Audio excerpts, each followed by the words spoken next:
Okay, so let's start our session. Welcome everyone. Have a good morning. I hope that you are all having a nice and great conference this week. Today we're going to talk about the deployment patterns. We'll see how to perform zero downtime deployments using containers, what is and how to do blue-green deployments, A/B testing, Canary deployments. We'll talk about CI/CD pipelines. Okay. My name is Rafael Benevides. Let me introduce myself. I work for Red Hat for more than 7 years. I started in Brazil. I'm a Brazilian, by the way. I started as a consultant. Then I moved to a software engineer role. And now I'm working here in the US as a director of developer experience. I'm essentially a Java developer, okay? This is my background. But given that actually we need to be we need to work close with operation people, I'm very focused also on DevOps practice, working with containers. By the way, let me know a little bit more of you. How many of you are developers? Great. And how many of you are operation people? Awesome, that's so great. By the way, let me do a self of you all. Because it's so amazing audience. And I will post this picture on my Twitter handle, which is Rafa Bene. Okay, so let me say hi. Hey, great. Okay. So. By the way, before starting this session, I'd like to invite everyone here to join the Red Hat Developers Program, which is basically this website where you can find free access to, I don't like to say that's only for developers, right? It's resources for everyone that produces software. There you can find free access to products, free ebooks, blog posts, articles, and in the near future, hopefully there will be a webinar that teaches us how to use most of Red Hat products, okay? Well, now let's start. And I would like to start this session talking about showing this phrase from Forbes from 2011 that says that now every company is a software company. And if you stop to think about that, we will realize that one of the largest transportation companies in the world is Uber. And it doesn't own any car. The same is true for Airbnb. It's one of the largest lodging company in the world, and it has no real estate. We can think about Alibaba, that has no stock, and even Facebook, which produces, it's one of the companies that produces most content in the world. Sometimes we can question the type of content, but even so, it produces most content in the world. So we can realize that the world has changed. We used to produce software using waterfall methodology, deploying a monolithic application in physical servers. Some companies use data centers for that. And now what we are seeing is we are talking a lot of DevOps practices. We are talking about microservice architecture and microservice architecture. Deploying containers on the cloud. So this talk will focus on what we are using or what are the trends today. Okay, we will focus a lot on DevOps practices, microservice containers, and cloud deployment. But let's be honest. No matter if you have the latest and the coolest technology or the last POC running on your laptop, for the company that we work, it doesn't aggregate any value. It doesn't aggregate any value to our customer if this technology that we are trying on your laptop is not running there on production, right? So if we want to be accountable, if we want to aggregate value to the company that we work for our customer, the software, the request that we have received needs to be on production. And sometimes, once that we receive a request, from our customer, it usually takes like 3 months to specify, to implement, to test, and to release that on production. But once that we deploy on production, we have like 3 months to receive a feedback. Did that request, did that feature increase the sales? Did that feature improved the performance? We don't know until we have the software running in production to have the feedback. And the feedback is one of the most important things for us as human beings, because when we are learning how to speak, we depend on the feedback of our parents to say, you are using the proper grammar, you are using the proper pronunciation. When you are learning how to walk, we depend on the feedback of the gravity to know if you are walking the right way. So the feedback loop is something very important, even for us when we are implementing our software, because we need to know if the feature that implemented had the proper improvement that we want to achieve. But imagine, in 3 months, how many changes our software how many changes happen to our software? How many commits, Git commits or subversion for some companies have occurred in the 3 months? And that's another problem, because what we will know in 3 months if something, for example, suppose that you found a bug on that release that happened 3 months after. How do you know that what change caused that bug, or what change caused that that security issue? We don't know. So together with the feedback, it's also important the batch size. We need to have to worry about the batch size. And the best way to have a faster feedback and a small batch size is if you release your software instead of 3 months, you could release that in 1 week, for example. Because if you release in 1 week, instead of having a feedback just 3 months after, you could have a release every week. And that will increase your learning curve and your feedback from your software.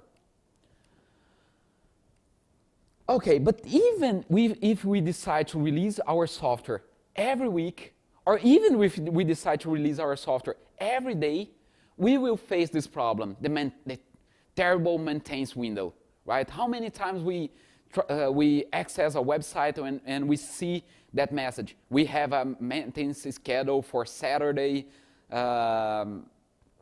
11 p.m., or Monday, 2 a.m., Sunday, 2 a.m. in the morning. So imagine that for big websites like those sales websites, if they decide to do a maintenance window on one of the most selling periods of the time. So that's a problem that we should avoid. And the only way to avoid interruption on our services is if we think and we plan to have a zero downtime deployment. And one way to achieve zero downtime deployments is avoid throwing our war package or our container image. And nowadays we're talking about containers. We don't want to simply throw our container image over the wall to our operation people, right? We need to work together with operation people and be accountable. We don't want to have our software just Friday, 5 p.m., release a software and, okay, I'm going home and place that on production during your weekend. And what we will see today are strategies to perform these zero downtime deployments and several deployment patterns. One of the first one that I want to talk about is called blue-green deployments. And it has this name because you will have a parallel. The colors doesn't really match, doesn't really matter here, but the idea is that you will have an environment that you usually call blue environment. And you usually access, you have your customers, your clients, your web browsers accessing that service directly on that application. So one way to achieve blue-green deployments is using a proxy in the middle. Because with a proxy, you can build a parallel environment in your company, usually called green environment, and then you can just switch the key in the proxy. So you have everything pointing, the blue environment is receiving the request, and then you just switch the key to the green environment. Suppose that anything goes wrong, you can just switch back the switch to the blue environment. So let's see how that would work in a container environment. Because I have here, I know that not everyone is a developer, but I have a Java application, okay, with a POM XML, and I have a Dockerfile for this application. We can see that this Dockerfile is very simple. It will package a fat jar, but I don't have the package jar here, so I need to ask Maven to build that package and build the fat jar to me. And now that I have the package jar, I can call, for example, docker build, specify a tag. In this case, it's a demo 1.0, and using the local Dockerfile, right? So let me run a container, docker run. I will run as a detached process. I will give it a name as demo 1. I will expose every port on the container, and I will run my image demo 1.0. Let me docker. There's already a container with that name. So I can do a docker ps. Okay, I have my container running.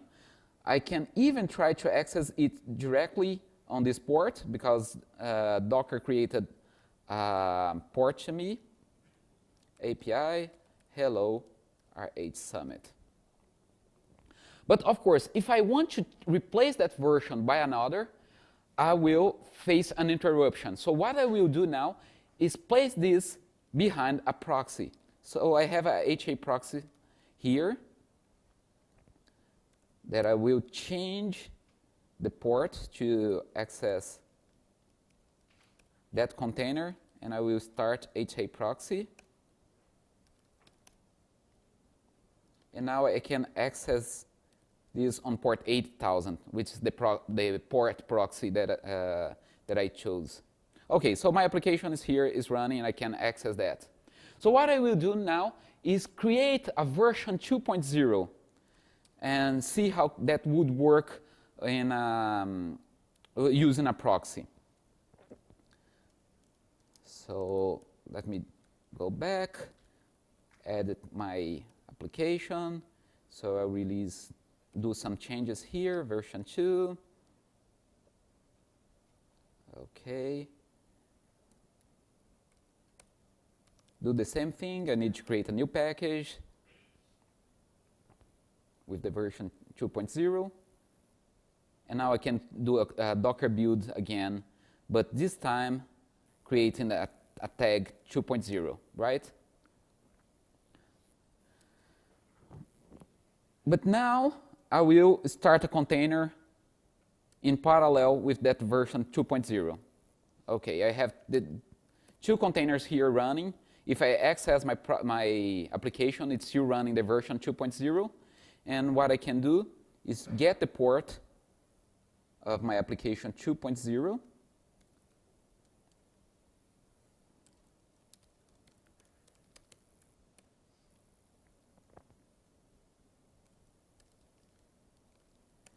And ask to reload my HA proxy. So yeah, it goes. So that is how I could perform a blue-green deployment using a proxy and containers. But it seems too much work to do when we decide to do it that manually. And what I want to show you is how to perform that using OpenShift, because OpenShift already has a built-in router. So I have previously, before this session, deployed my application, my demo application inside OpenShift. I have 3 instances running here of my demo version, so I can access this on this route. So you can see it's an OpenShift route. I can access, and I can even open a curl command here. Let me do that. Every 1 second will do a curl on that URL, just to show you that I have 3 instances, and each time a different instance will respond the request, because the browser has a session. So every time that I always land on the same pod. Okay. The blue-green deployment in OpenShift is really easy, because I can come here to the route, get the existing route, and add it, and just switch from one service, from the green environment to the blue environment. Note here that once that I save, it will change my application from one environment to another. Very simple, right? If something goes wrong, it's easy. I just need to change my route again to the previous version. 0 downtime, no interruption. Of course, I will talk about some of you can start to wonder, what about the state? What about my session? What about the state of the application? We'll talk about that later, okay? But you just need to see that I was able to change from one service to another with 0 downtime until now. Woohoo. Okay, let's continue. What about rolling upgrade? Rolling upgrade is the default deployment method used by Kubernetes and OpenShift. It usually works. You have a proxy, a load balancer using a green environment, and it automatically start a new version. If that version survives the liveness check, the health check, it will introduce, it will keep rolling to the next pod and replace the existing replicas from the previous version to a new version. Okay, so let's see how that works here. I have my existing version 2.0, right? And let's do some changes again in my application, but instead of building locally using Docker build, I will request OpenShift to build that image for me, because that's one of the coolest things about OpenShift. I can just request a build, it will build the image, it will publish the image on OpenShift internal registry and perform the rolling upgrade automatically. So let's do another change. Let's call it version 3.0. Okay.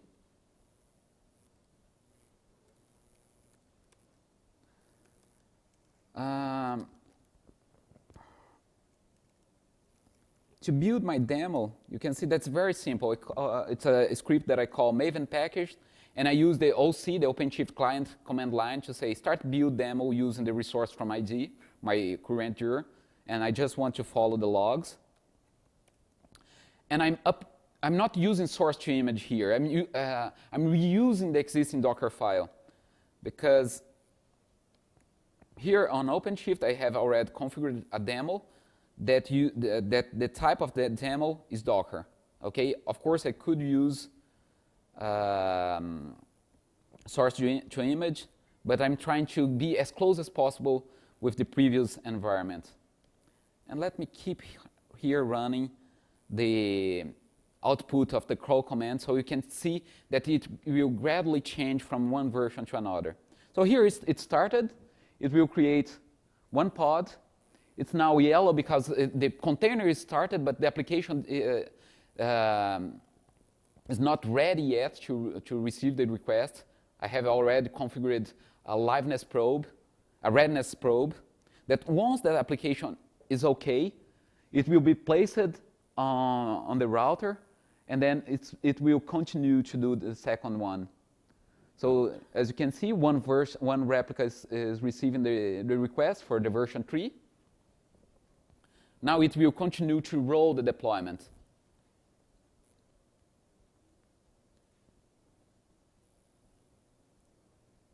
Now that I have 3 pods, but 2 of them are receiving the request. Once that everyone is receiving once that the version 3 is all 3 pods of the version 3 are running, it will shut down the previous version, and now you can see just the version 3 running. Okay?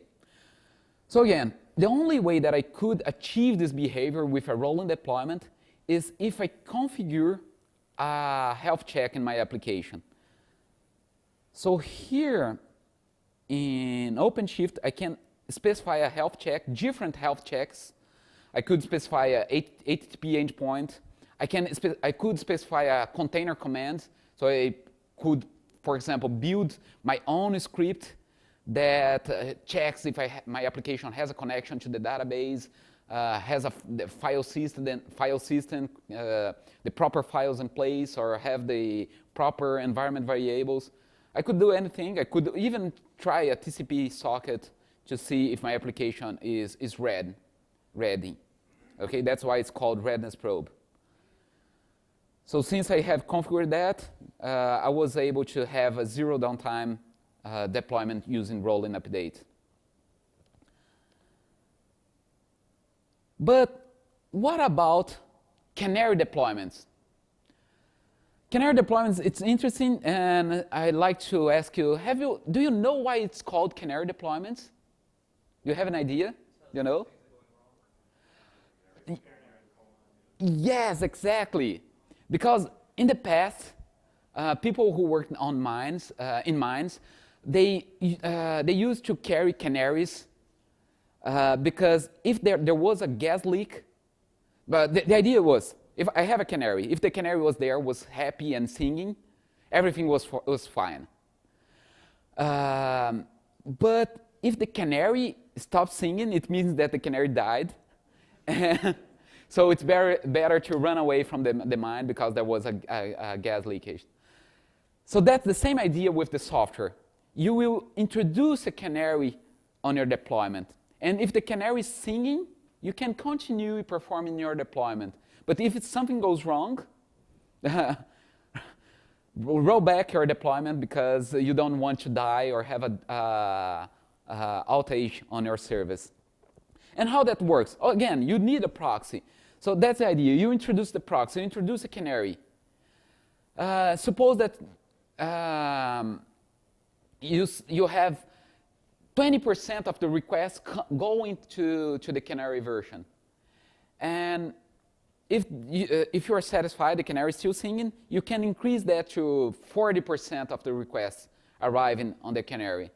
But if the canary dies, you just remove the canary from the proxy, from the route. And with OpenShift, OpenShift also allows us to do that. How? With the router, again. For example, I have the 2 versions already configured here. I have my existing version that I performed. By the way, let me return for I have the version 3 that I just deployed, and I have my blue version that I use during my blue-green deployments, okay? So what I will do now with OpenShift is to join both services under the same route. I could do that using a script, like for example, Canary unify. Okay, and you see that every 3 requests, because I have 3 replicas here and 1 replica of the blue version, every 3 requests on the existing version, 1 will land in my blue version. Suppose that I want to split my canary, I want to remove the existing service from my route. I can, again, use a script. Suppose that I'm not the kind of script guy. Suppose that I'm more a UI guy. How I can do that using OpenShift? Again, I can come here on on routes, get my existing route, and I can edit and specify alternate services. So I want to split with the weight of 100 to the demo service and with the same weight to the demo blue. Once that I specify, the traffic will balance 50-50, but given that I have more replicas of the previous version, I will have this behavior here of 3-to-1. Okay? This is good because I can control. Suppose that I see that my blue version is acting the way that's supposed to behave. I can control now, instead of having 25% of my traffic landing on the blue version, I want to have 50%. So I will increase the number of demo blue to 2 pods and reduce these to 2 pods. In a couple of seconds, I will have 50% of the traffic landing on each one of these versions. So this is how I can control my Canary deployment. Okay, what about A/B testing? A/B testing is not really a deployment pattern.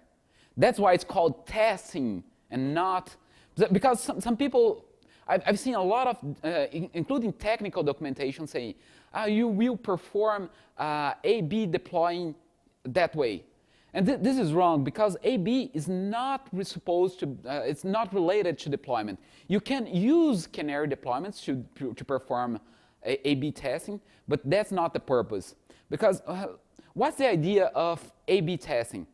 Let's take, for example, this quote from Ronnie, who works on Red Hat and worked on Amazon. Our experience at Microsoft is no different. Only 1/3 of ideas improve the metrics they were designed to improve. So it means every company faces different guesses about their software. Some people on the room can be on a meeting and say, I have an application that I believe that if I change my background to red, it will increase my sales in 10%. And another one can say, no, change that to yellow and it will increase to 50%. So there are different hypotheses. And the idea here with A/B testing is to test different hypotheses.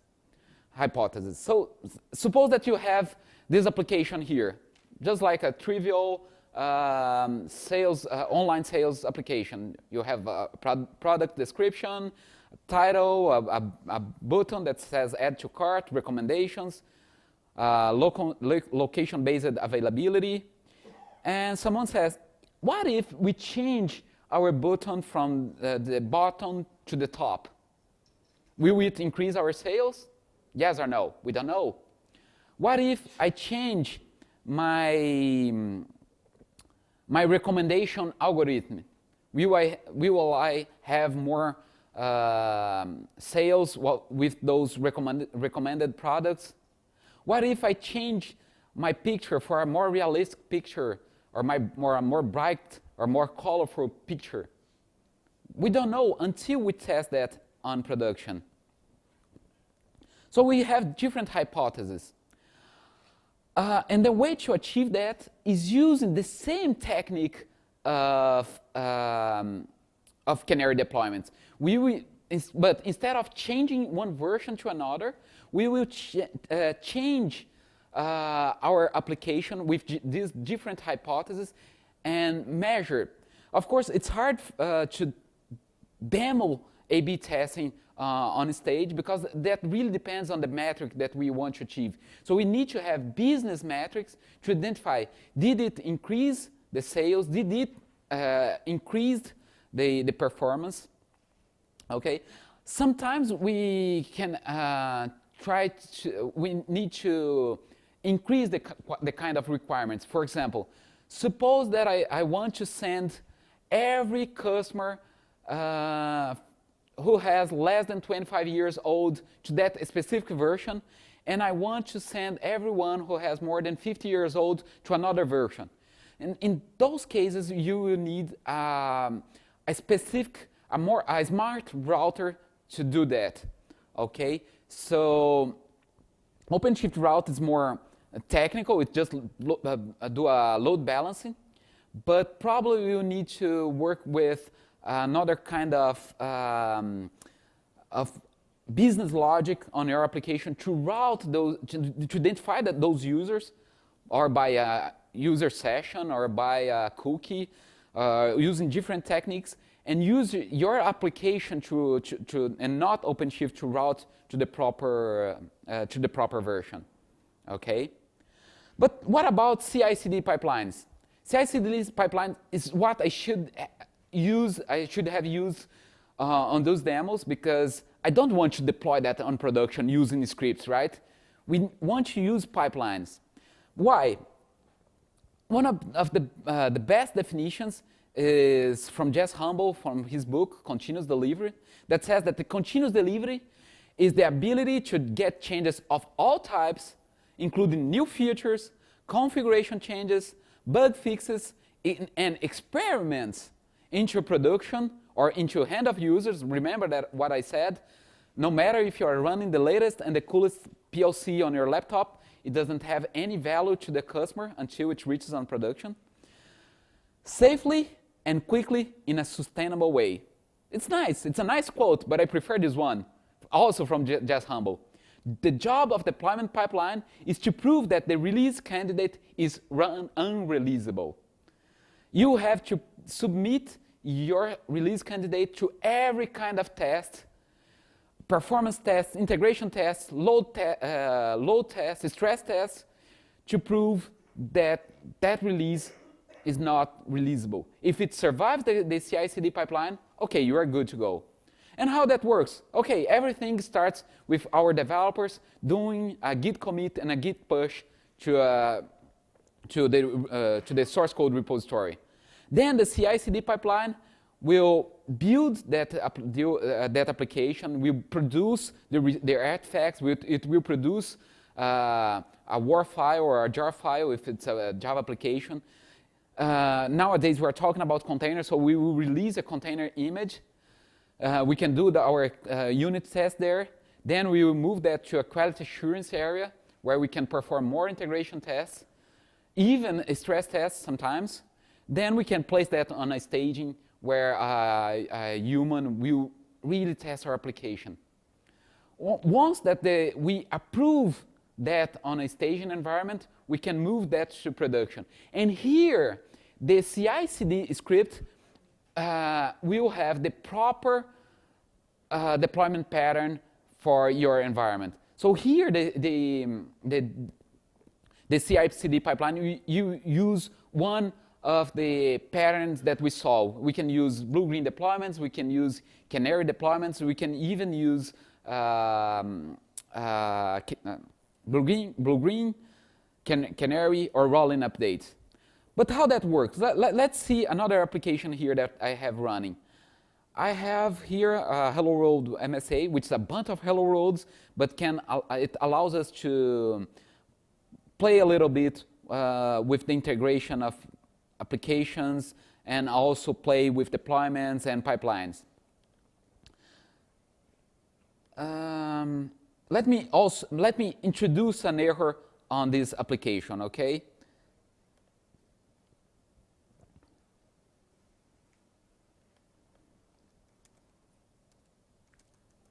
That's MSA, Aloha.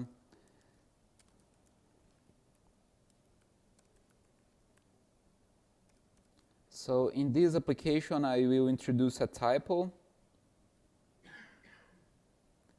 So instead of saying Aloha, it says Aloka. And I will deploy that on production because I'm a bad guy. So let's do a OC project. hello world MSA. By the way, let me show you, let me open the Aloha router just to keep Aloha API Aloha. Okay. So I have my application running. Let's use that on our script.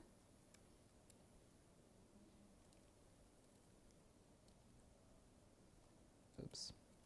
Crawl this URL.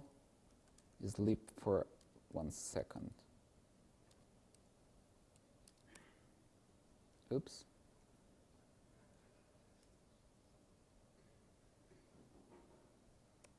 Yeah. Okay, so let's introduce an error here.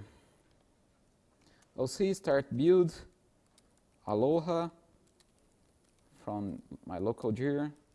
I forgot to do a Maven package from current dir, and I want to follow.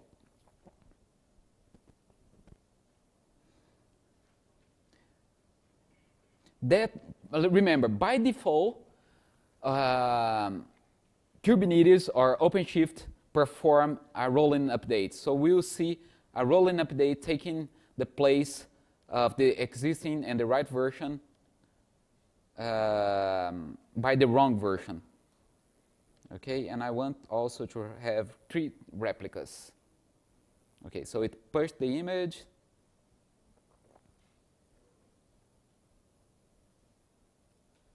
And we will see now it replacing by the wrong version. Okay, but what we want to do and show is the CI/CD pipeline. So this project here is on GitHub, and I have on OpenShift a Jenkins instance that's configured to read the GitHub repository. So let me open so you can have a look. It's a Jenkins image, as you can see here, provided by OpenShift. So it's already integrated with OpenShift. So if I can use the same credentials.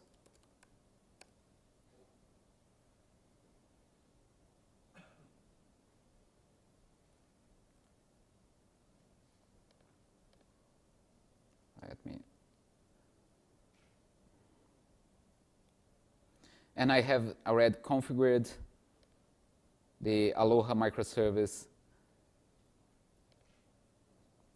to read the GitHub repo. Okay, but together with the GitHub repo, it's also configured to use a pipeline build. And the pipeline is a script from the repository. And the script is called Jenkins file. So let's take a look on this Jenkins file. Here I have the Jenkins file, and in the Jenkins file I have the stages defined. I have the git checkout as a first stage that I will produce my application.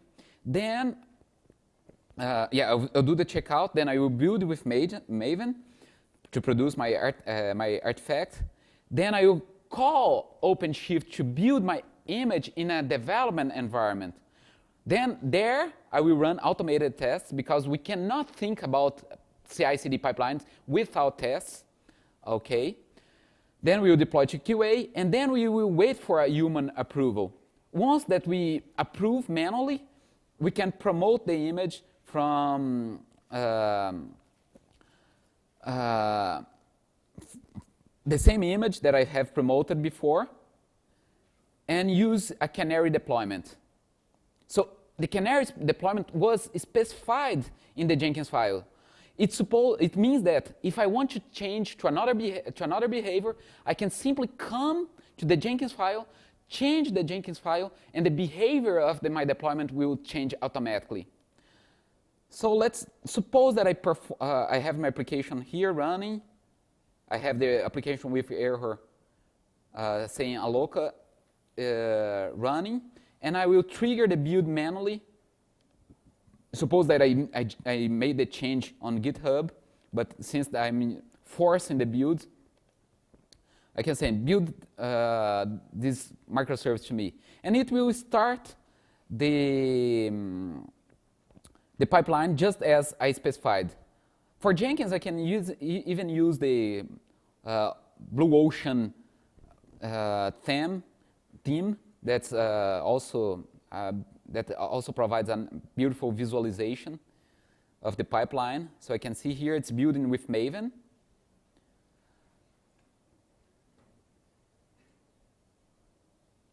Once that it builds the application, we will see that it will automatically call OpenShift APIs to build my application in the development stage. Okay, we can see here that a build has started. Okay, let's go back to our Jenkins. Once that it builds, again, run the tests and deploy in QA. But until now, everything's been performed on a separated environment. So here everything is running on my laptop. But imagine a real cluster. A cluster with several machines, with 100 machines, where we can specify, for example, I want that node to run only my development containers. That node will run my testing containers. That way you can have your environment as close as possible to the production environment, because everything runs in the same cluster. Okay? Now that I deployed on QA, we can see the application. And something interesting is because I have the image promoted from one environment to another. Okay, we are working with image. So some companies can adopt the hash code of the image to say, okay, this is my homologated version. Now, since that's running on the same cluster, I depend on different names to test the application. So here the name is -QA. It means that it's my quality assurance environment. I can try my application. So I can see here that it's responding the right version, Aloha. But in production, it's saying it's Aloha yet, because it's waiting for an approval. So let's approve.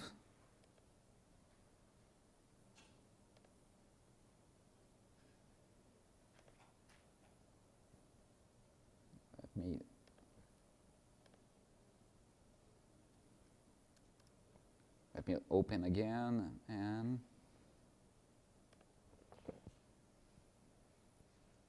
go to this visualization and say proceed, please proceed production.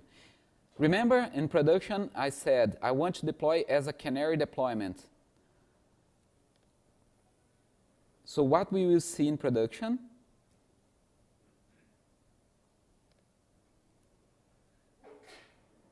is that the new service is placed here, and once that's running, the Canary will be introduced among my versions. So let's wait.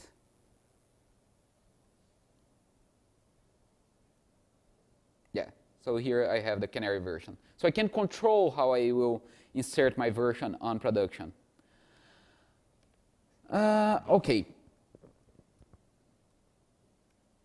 And now related to application states during deployments. So that's what, I guess that it was one of the first questions that you had in the beginning of the session. And the best answer to that is the 12-factor. 12-factor is a methodology of Heroku. It's available in this website, 12factor.net. And there is a factor called factor number 6 that talks about processes, and it gives a hint about our session. Sticky, yeah. Some web systems rely on stick sessions. That is caching user session data in the memory of the app process. It means inside your container, and expecting future requests from the same visitor to be routed to the same process. Stick sessions are a violation of the 12 factor and should never be used or relied upon. Session state data is a good candidate for a data store that offers time expiration such as memcache or Redis or InfiniSpan. So that's the idea. If you are using containers, don't store the HTTP session inside the container because you lose. The big mantra of containers is containers are ephemeral. Containers eventually will die.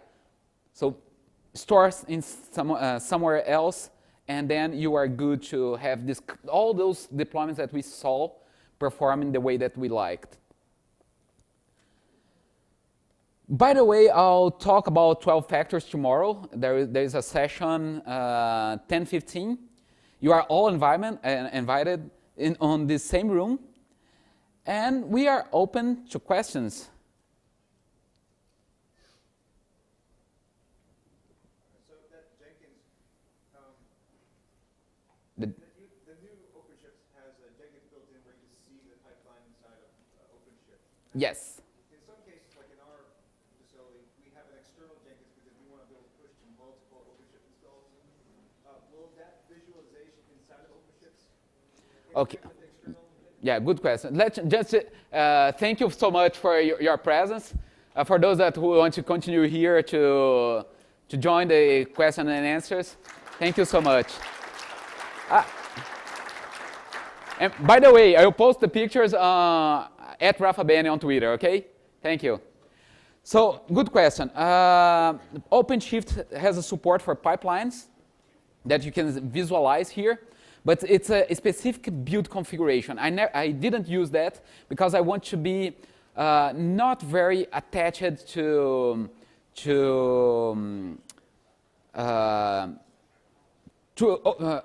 OpenShift. I want to show how I could perform that using plain open source tools. Like, for example, I could run that Jenkins instance in another machine and even so perform the same behavior. Yeah, it's a specific build config where you can see we have the type Docker, the type source to image, and the type pipeline. Okay, so hang on a second.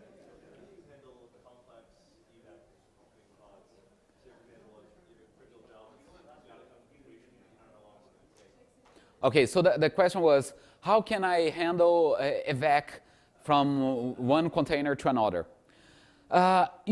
Containers work amazingly well when you ask to shut down a container. You don't kill a container. You just send a side term when you ask for a container to be removed from. When you see when a container is about to be removed, it's not killed. It receives a side term, which means that the application server or the process that's run inside the container needs to handle that side term. So if the application server is configured to, once that it receives a side term, do the evac process, or wait until every session is closed, then the container will behave that way. So it's more a matter of the container than the OpenShift platform to take care of that. Okay? So, hang on a second. Yes. Yes, on the slides here, yeah, the deployment scripts. Yeah. So we basically done kind of exactly the same thing, but I want to see if there's any Sure. I have 3 different versions, one using Enterprise Application Platform, one using Vertex, and another one using Wildfly Swarm. The one that I used today is the Vertex, because Vertex is lightweight, and every script here has the proper OC command. Do you have the Jenkins file? Yes, the Jenkins file for the other application is from another demo called Hello World MSA. Okay. And let me just place this here. Yes, you're welcome. Okay, so hang on a second. Yes. Can you repeat again that Session state, okay. Session state The best answer and the best way to do that is what happens with containers. Containers are ephemeral. Containers eventually will die. And everything that's hosted, that's placed inside containers, will die together with the container. So the idea is to move the HTTP session to external repository outside the container, like Redis. Okay. Sorry? Data grid, yes. For example, JDG, JBoss Data Grid with InfiniSpan. Perfect candidate to host, to store your HTTP session. Yes, also. Yeah, you can install and run that you can install and run that inside OpenShift because it will be always running, or even outside of OpenShift. But the idea is outside your application and outside of your container. Can you use a Memory stick? Well, even saying here that 6 sessions are a violation, you can use. And inside OpenShift, for example, let me get here. I prefer to use that in the configuration of OpenShift. Let me see, not on the route. Yeah, here. You can create session affinities inside OpenShift. So you can say cluster. I can't remember what are those. Let me see if I can. Yeah, I can't remember the proper values, but you can. Putting it someplace else so it won't be tied to the container. I get that. Yes. I haven't tried it before. Yeah, and for I have to come to your talk tomorrow. I appreciate. By the way, if you look here in this demo, if I access from the browser, I always land on the same version. Well, sure, but then you have to go back into the proxy and see what you're pointing at. Yeah, but if I'm using, let me see. Yeah. If I'm using a curl command, because curl command has no state, every time I will receive a different pod to receive that request. Yeah, continuation of that. Well, you said someone else. Can that someone else be another container? Yes, it can be JDG running on another container. That's how you can handle also session application, non-trusted members? Yes. In fact, I'm working on to include a that demo using InfiniSpan or JDG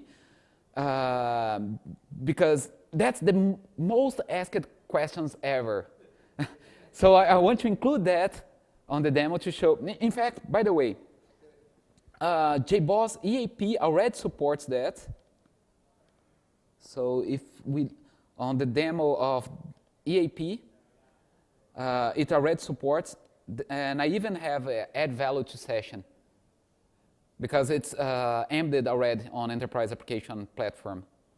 I had demo query no session, demo query with sessions. And here, the only difference is that during the setup, I need to specify the kubeping namespace and kubeping labels. So enterprise application platform already supports a deployment with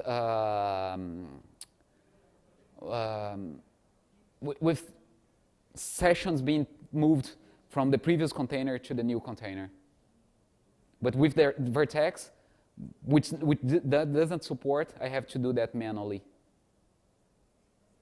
Question? Can your front-end routing say, leave existing sessions here, but migrate all new sessions, and let this rapidly decay? That was more or less like that question about the evac. Okay. So it's something. So the question is, because of the recording, what about the evac process? OpenShift doesn't really care about that. It runs containers. So suppose that you are running enterprise application platform, and you send a side term to that container. The container will receive that, okay, I know that I have to shut down, but what should I do before shutting down? So enterprise application platform should be configured to, okay, wait all my sessions to be drained, wait for all my connections to be closed, and once that's closed, then I stop the process. Of course, I also need to configure OpenShift/Kubernetes because once that it sends a side term, it waits for, I don't know, I can't remember how many seconds before sending a side kill. So we will need to configure to have a side kill sent after 1 minute, 3 minutes, 2 minutes. Routing concept though, because he wants current sessions to still go here and new sessions not to. Yes, but OpenShift knows that, for example, during a container side term, it will automatically avoid to send requests to that container that's dying. So it will wait for the existing connections to be closed, but it will not cut the existing requests. Any tests done to see how far can you go with this number of containers sharing sessions? How long to have this demo included?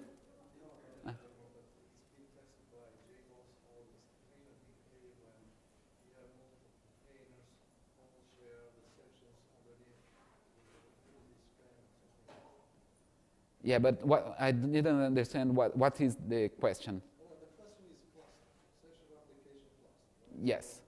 You create a number of containers to support the workload. Yes. And those sessions will be replicated among this cluster. And you said that you can apply the container, the container will lose it, so you put it in infinity span. Yes. And what is the scale of it? How far can you go with this? Well, there are some numbers that are really impressive because since OpenShift is a container cluster, I think you can see those numbers on the documentation. Let me see here.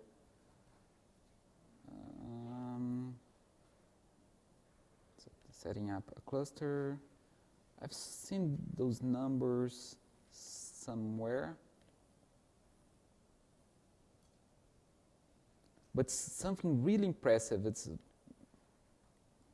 OpenShift number of nodes docs.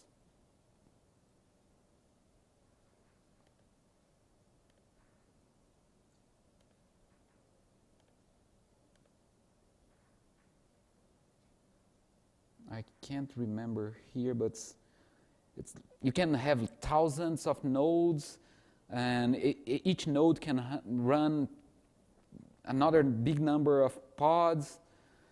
So it's really huge. It's really, really, really huge. Let me see if this one planning. Oh, here. Maximum nodes per cluster, 1,000. Maximum pods per cluster, 120,000. Maximum pods per node, 250, and maximum pods per core, 10. So, yeah, it's a huge number. Yeah. I have a question. So, in a typical enterprise deployment of OpenShift, do you see self-service by developers within OpenShift? Do they go in and deploy their own containers, or do you see more of a container support team who would do it in a traditional fashion? So the question was, what kind of pattern to deploy containers inside OpenShift I've seen on companies, in the companies, right? There is a separated team for containers, or usually the most used pattern is to have a Jenkins pipeline configured. So it's everything automated. You don't have anyone producing a container. You have a team that together with programmers and operations people, they built the pipeline together, they built the Jenkins script, and they use those scripts inside Jenkins, and each project will have a different Jenkins file that will take care to automate that process, to get the source code, what are the tests that it will run, what are the stages of the pipeline that we'll have, and then how it will land on production. So the last one example that I show is the one that's most used, CI/CD pipelines. Because we want to automate, we want things to be reproducible, and we want something as code as infrastructure, okay? Because the Jenkins pipeline is not inside Jenkins, but it's there on the Git repo. I know what changed, who changed, when it was changed, what are the differences between one version to another.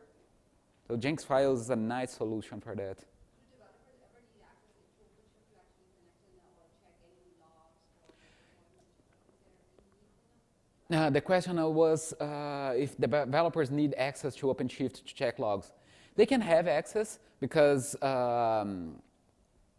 you can think that as developers, they should be accountable as well. They should be responsible for the application, not only operations. We are talking about DevOps. Both knowledge together will take care of the application. So yes, they should have access to the OpenShift. Of course, depending on the policies of some companies, they are not allowed to change, but you can configure a read-only access because sometimes they want to know what's happening with the application.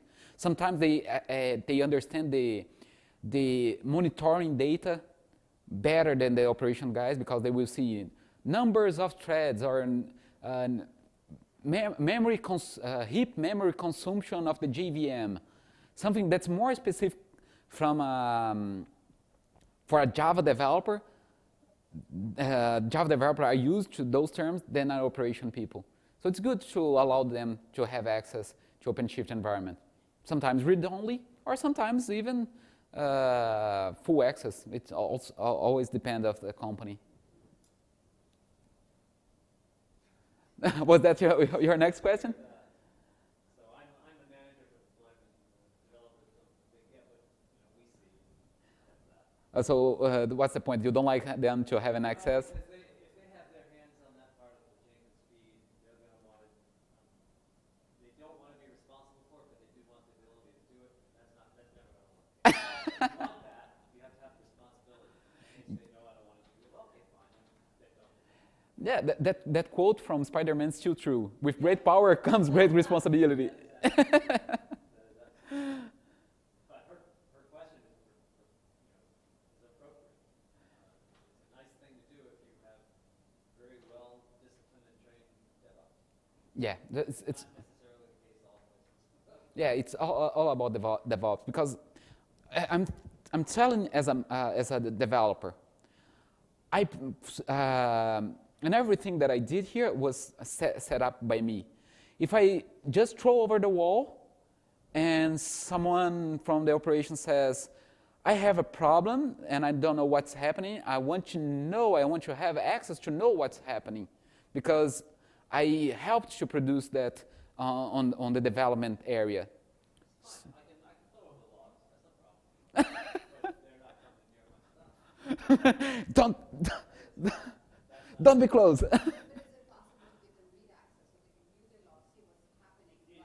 It is, but then all your security sections will start getting. Now you have a little bleed in. Okay, you can look at logs. Okay, which logs? Okay, now you're going post proxy, and then that becomes a problem. So, in my world, yes, here are the logs. We have logs for the last 15 days. Look at it. Related to logs, what I have seen is people using ELK stack or EFK stack. That will solve that problem. The ELK stack is a good tool that will take care of most anything you want. Makes a copy on real time. It's good stuff. Yeah. Thanks so much for your presence. Thank you.